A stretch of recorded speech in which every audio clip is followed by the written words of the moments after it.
President Ferdinand Marcos Jr. reaffirmed his administration's commitment to prioritizing education by highlighting key milestones in academic excellence, the expansion of vocational training, and proactive measures to ensure student safety and welfare across the country.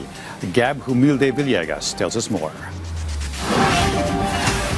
President Ferdinand R. Marcos Jr. highlighted the continuous improvement of education system in the country in his recent State of the Nation address. Here, the President emphasized that education primarily upholds the capabilities of Filipinos and remains a top priority of his administration. As proof, he cited the recognition of more Philippine colleges in global rankings. From only 12 in 2022, 140 colleges in the country are now included in the World University Rankings, almost half of which are state universities and colleges. Reforms to the senior high school curriculum are also ongoing to better prepare students for the real world. Napatunayan natin ang kakayahan ng mga senior high school graduate natin sa mga isinagawa natin bagong Pilipinas Serbisyo Fair nitong Marso. Mahigit 1,200 senior graduate ang naging hired on the spot. Pinaigting ang work immersion para maranasan nila ng personal ang paghahanap buhay sa kanilang gustong larangan. Panatag ang ating loob sa edukasyon pagkatapos ng senior high dahil sa patuloy na pagtaas ng kalidad ng kolehiyo sa ating bansa.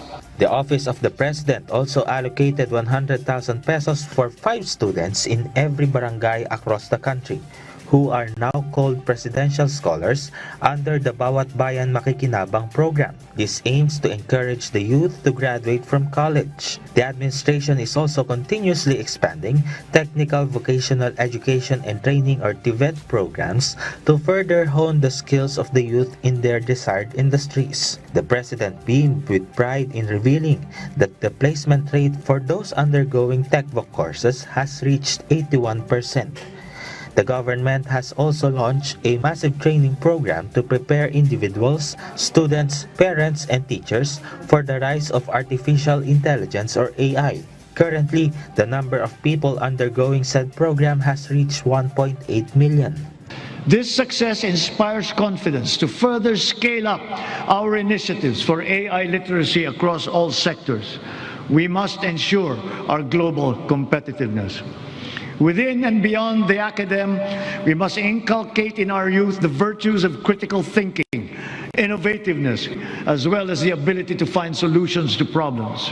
More than 4.5 million elementary students who are in dire need of nutrition are expected to be fed through the school-based feeding program this school year. The President also called on the public for everyone to unite in protecting the youth from violence following the deaths of some students due to school violence in recent months. He said society must be aware and take responsibility for guiding and caring for the youth. The Department of Education also assured that mechanisms and processes on how to report and address incidents of bullying and other emergencies inside schools are ready, functional, and known to all.